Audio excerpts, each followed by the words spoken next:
Voilà plusieurs semaines que j'ai décidé de venir à Kuta Lombok pour profiter de ce que l'île a à offrir tout en gardant un œil sur mon business. À travers cette vidéo, je vais vous présenter la routine idéale que j'ai réussi à avoir sur cette île qui semble être le prochain Bali. Et je vais également parler de beaucoup d'autres choses comme les logements, les activités, les espaces de coworking, le networking, pour réellement savoir si cette destination est adaptée aux digital nomades ou si c'est encore un petit peu trop tôt.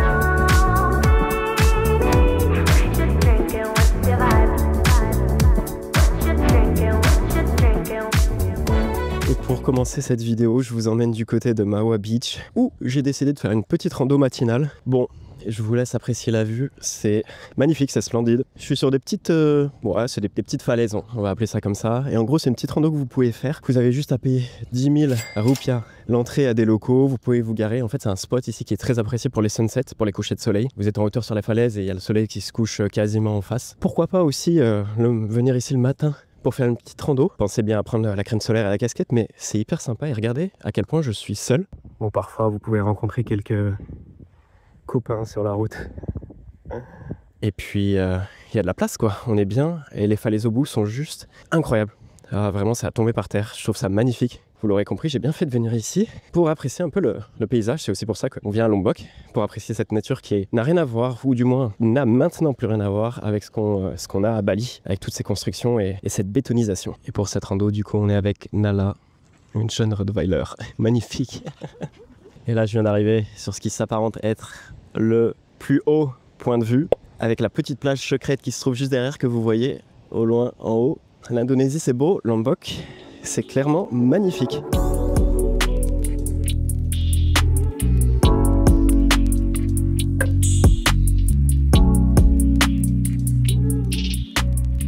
Et me voici du côté de chez Kourou, un café-restaurant que j'apprécie particulièrement parce que déjà je trouve que l'intérieur c'est hyper beau, hyper ouvert. Alors, vous le voyez derrière moi, c'est littéralement tout ouvert, mais je trouve que l'ambiance est vraiment, je sais pas, apaisante. Surtout quand vous venez le matin, il y a pas mal de gens qui sont sur leur ordi ou qui sont juste en train de lire ou de checker leur mail. Vous avez à la fois ces grandes tables où vous pouvez vous poser, mais aussi des canapés qui sont très confortables. Attention à pas s'endormir dessus. Il y a aussi un petit chat qui se balade, voilà. Je tenais à le préciser, c'est important. Et autre point intéressant, leur Wi-Fi est assez bon. Ça monte parfois à 100 mégabits par seconde. Si vous avez besoin de télécharger des gros fichiers, Kourou peut être un endroit intéressant pour ça. En attendant, on vient juste de m'apporter mon plat. J'ai pris des breakfast burritos. Voici à quoi ça ressemble. Ça m'a coûté au total 5 € avec le ice latte au lait d'avoine. Un prix plutôt raisonnable par rapport aux quantités. Enfin, je trouve qu'il a belle allure ce burrito. Ce qui est sûr, c'est que je vais me régaler. D'ailleurs, les amis, j'ai remarqué que sur ma chaîne YouTube, près de 75% des gens qui regardent mes vidéos ne sont même pas abonnés à ma chaîne. C'est quand même dommage. Donc, je vous invite vraiment à vous abonner à la chaîne si ce type de contenu vous plaît, si vous aimez mes analyses, si vous aimez mes comparatifs et les différentes destinations que je vous présente, sachant qu'il y a plein de destinations qui arrivent dans les prochains mois, en dehors de l'Asie notamment, donc des trucs qui changent très clairement. Et un petit like sur la vidéo aussi, comme on dit, ça mange pas de pain. Bon, en parlant de manger, je vais dévorer ce burrito et ensuite je vais vous emmener du côté de mon logement parce que j'ai pas mal de choses à vous dire aussi de ce côté-là.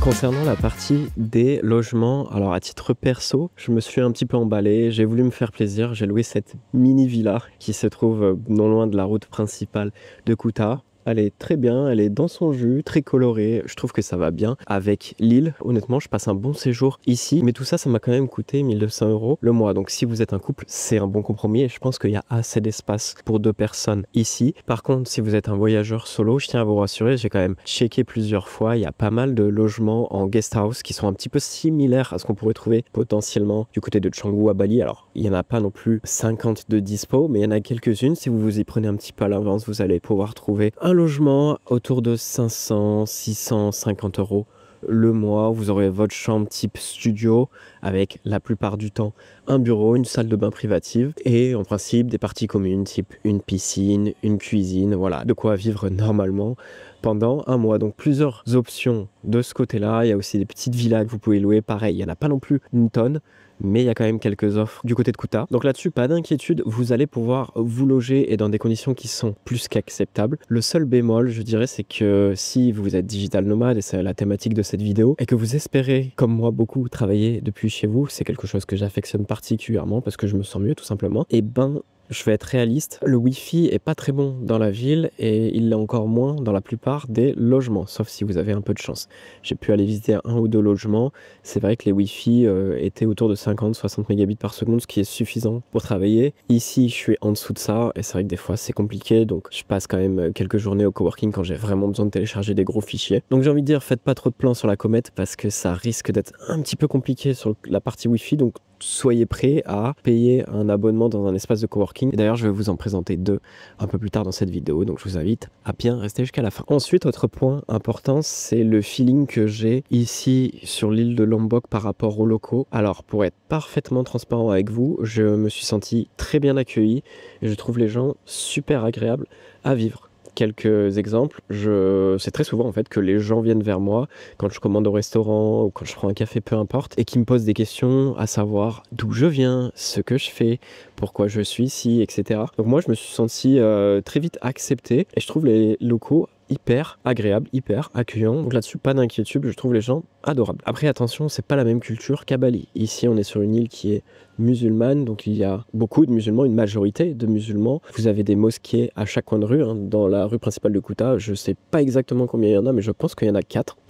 Peut-être même 5. Donc oui, vous les entendez, oui, il y a les appels à la prière, c'est différent. On s'y habitue, honnêtement, sur le long terme. Je sais que j'ai échangé avec pas mal d'expats et ils m'ont dit, on s'y fait, ça fait partie du décor et je les comprends tout à fait. Par contre, attention sur un point, le niveau d'anglais ici, bah, automatiquement, moins de tourisme, il n'est pas forcément incroyable. Alors, je trouve que ça va, mais c'est pas au niveau de Bali et c'est normal parce qu'à Bali, il y a énormément de tourisme, donc les locaux se sont adaptés. Ici, si vous êtes du côté de Kuta, ça va aller, mais dès que vous sortez dans la cambrousse, là, automatiquement, l'anglais, c'est terminé, ça sert à rien de compter dessus. Et je peux aussi parler du ressenti pour les femmes, pour avoir échangé avec quelques femmes qui sont ici pour plusieurs semaines, voire même sur le long terme. Bon bah automatiquement, comme je l'ai mentionné juste avant, on est sur une île qui est musulmane. Évitez de débarquer en bikini dans les boutiques, c'est pas terrible. Selon les endroits où vous allez, voilà, va falloir se couvrir un petit peu. Ça veut pas dire qu'il faut mettre un sweat à capuche partout où vous allez, mais voilà, c'est pas comme à Bali où on peut débarquer au Fins ou à l'Atlas en bikini. Non, c'est un petit peu différent ici. Dernier point important, c'est sur la partie des services qui vont potentiellement faciliter votre quotidien du côté de Kuta. Alors, je tiens à vous rassurer sur une chose, il y a un Pepito Market. Si vous êtes déjà allé à Bali, vous avez forcément mis les pieds dans un Pepito Market. C'est un grand supermarché où il y a beaucoup de produits importés, donc honnêtement, on trouve quasiment de tout. J'ai pas eu de mal à trouver, je sais pas, des pâtes, du beurre de cacahuète. Vous voyez ce type de produits, il y en a vraiment à foison. Donc ça, c'est déjà un très grand point et en plus, ça se trouve plein centre de Kuta, donc vous pouvez pas le louper. Là où c'est un peu plus compliqué, c'est surtout ce qui est delivery, livraison. Là, on est vraiment limité. Alors, il y a une app qui s'appelle ASAP qui vous pouvez télécharger et qui vous permet de commander quelques repas directement livrés depuis les restaurants que vous avez dans la rue principale de Kuta. Donc, un choix très limité. Une application un peu buggée. Pas terrible honnêtement. Pour être assez sincère avec vous, la plupart du temps, vous serez amené soit à cuisiner si vous avez la flemme de sortir, ou alors de sortir et aller au resto. Vous pouvez prendre un takeaway, il n'y a aucun problème là-dessus. Mais c'est vrai que c'est assez limité. C'est pas comme en Thaïlande, à Bali, où vous avez votre Grab ou votre Gojek. Vous commandez vos plats et vous vous faites livrer en 15 minutes. Ça, littéralement, ça n'arrivera pas, ça n'aura pas lieu. Côté mention spéciale, je voulais aussi parler de la laverie où je vais chaque semaine parce que je trouve que leur service est assez incroyable, assez pro. En fait, de tous mes voyages, j'ai jamais eu une laverie qui était aussi compétente dans le sens où, en fait, dès que vous arrivez ici, vous pouvez déposer votre linge, ça rien de plus classique, mais en fait, vous choisissez exactement le lavage qu'il vous faut. Vous pouvez choisir un mix des couleurs ou alors plutôt qu'il lave de façon séparée. Vous pouvez choisir que le traitement soit fait pour le lendemain, 2 jours après, 3 jours après. Vous pouvez choisir un lavage simple avec essorage, vous pouvez choisir un lavage simple, essorage et repassage. Enfin, vous avez vraiment le choix. Et le plus fou dans tout ça, c'est que vous pouvez même choisir l'odeur de votre lessive. Et ça, c'est la première fois que je le vois dans une laverie, donc voilà, c'est juste derrière moi. Franchement, respect à eux parce que je trouve que la qualité du service est vraiment top ici. Et me voici du côté de chez Caria Coworking, un coworking que je tenais à vous montrer parce qu'il propose plusieurs choses ici. Vous avez la partie coworking, la partie spa, la partie logement. Bon, je crois que j'ai un peu fait le tour, c'est déjà pas mal. Je trouve que c'est un joli complexe. On va voir sur la partie coworking si ça vaut vraiment le coup. Mais je vais vous montrer déjà dans un premier temps à quoi ça ressemble parce que je trouve que c'est vraiment moderne et à mon avis, ça a ouvert il n'y a pas si longtemps que ça. Donc sur la partie tout en haut que vous voyez ici, donc l'étage, c'est la partie coworking. Donc vous avez une partie intérieure avec la clim bien entendu. Vous avez plusieurs bureaux que vous pouvez payer à la journée ou louer au mois. Juste en dessous, vous avez...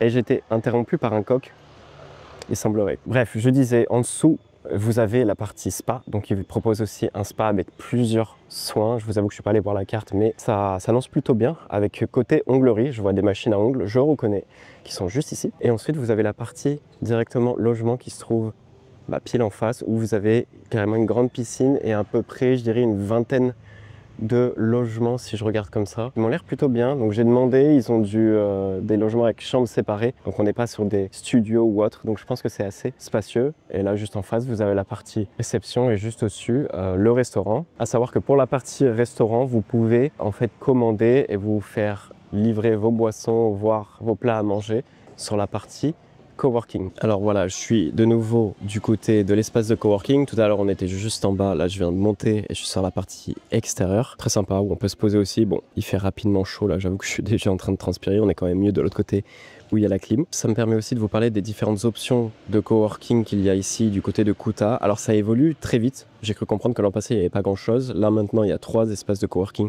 qui sont dispo. Donc là, je vous ai présenté le premier. J'aime beaucoup aller chez Xeno Hub qui fait partie en fait de Xenofit, la salle de sport où je vais m'entraîner de façon quotidienne. Donc eux, ils ont créé tout un complexe, restaurant, salle de sport, espace de coworking qui ressemble un petit peu à ce qu'ils proposent ici, sauf que eux, ils n'ont pas la partie salle de sport, mais ils ont les logements.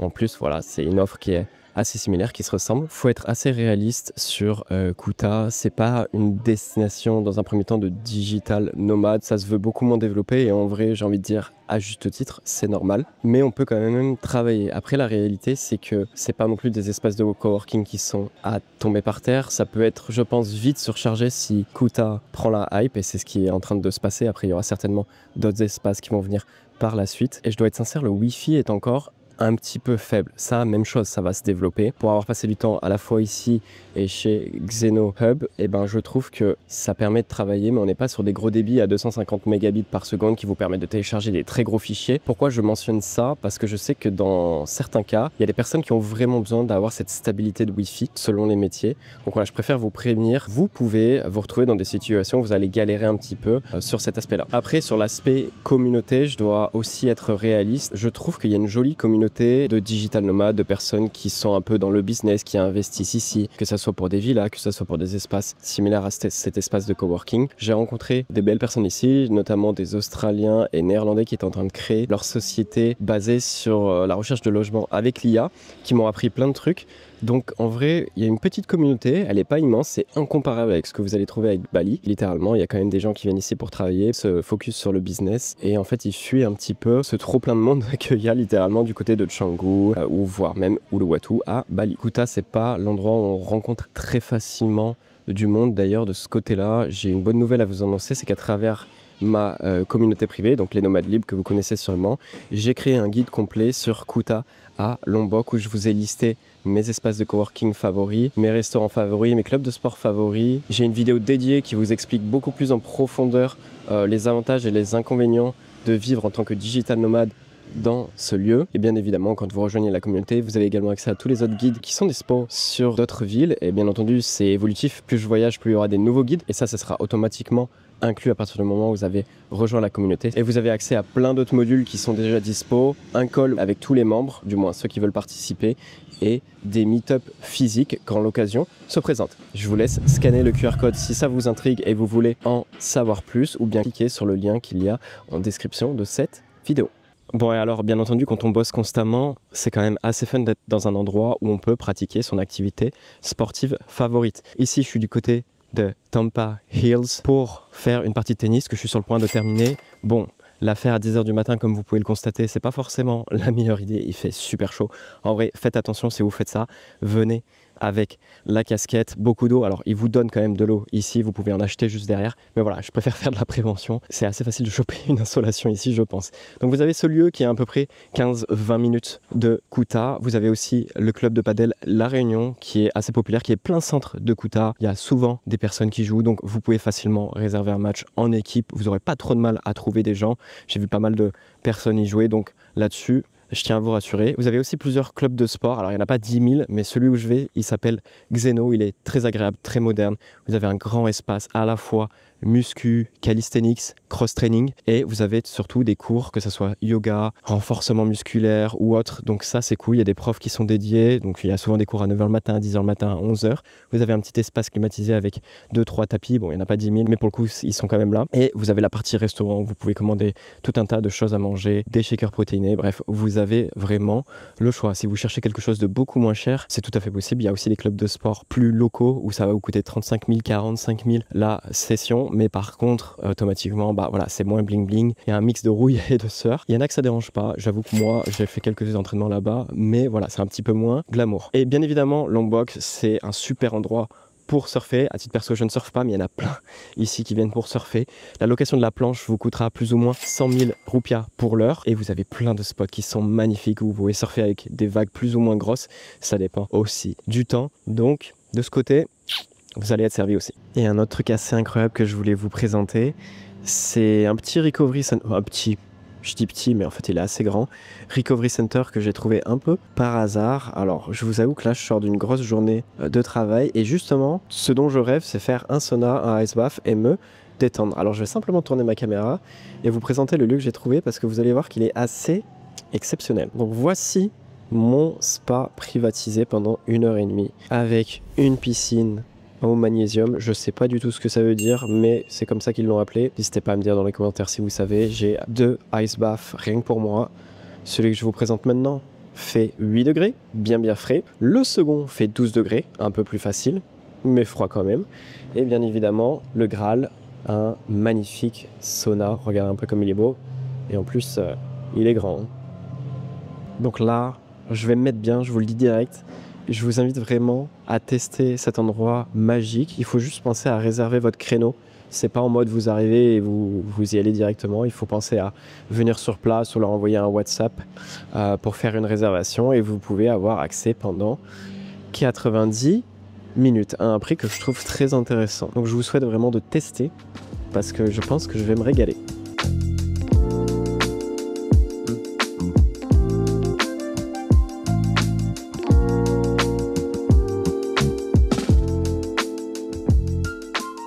Nous voilà de retour chez moi et je vais en profiter pour conclure sur cette vidéo pour vous donner vraiment mon point de vue sincère en tant que digital nomade qui voyage, qui fait le tour du monde, qui a passé beaucoup de temps à Bali dans plusieurs villes et qui maintenant a découvert Lombok et ce que l'île a à offrir. Alors, il est vrai que Lombok ressemble un peu à un ancien Bali. Beaucoup de gens m'ont dit ça, beaucoup de gens m'ont dit voilà, c'est un peu le côté authentique qu'on a perdu à Bali. Ben, ici on le retrouve facilement. Donc ceux qui ont besoin de tranquillité, de nature, Lombok c'est décidément une destination à faire à tout prix si vous êtes en Indonésie et encore plus du côté de Bali parce que c'est pas si dur de venir ici. Ça m'a fait réaliser qu'il y a quand même une communauté de digital nomades qui est grandissante de par mes rencontres, mais aussi, je veux dire, visuellement ça se voit, les espaces de coworking qui poussent comme des champignons. Ça c'est le premier indicateur que l'île est en train de se développer et s'adapter à la demande. Même chose avec les logements, il y a de plus en plus de construction, on voit des logements qui sont plutôt adaptés pour des personnes seules ou en couple, donc des studios, des T2. Donc tout ça, c'est un indicateur qui est positif, ça veut dire que l'île va dans la direction, je ne vais pas dire Bali, parce que c'est un peu trop fort de dire ça comme ça, mais du moins,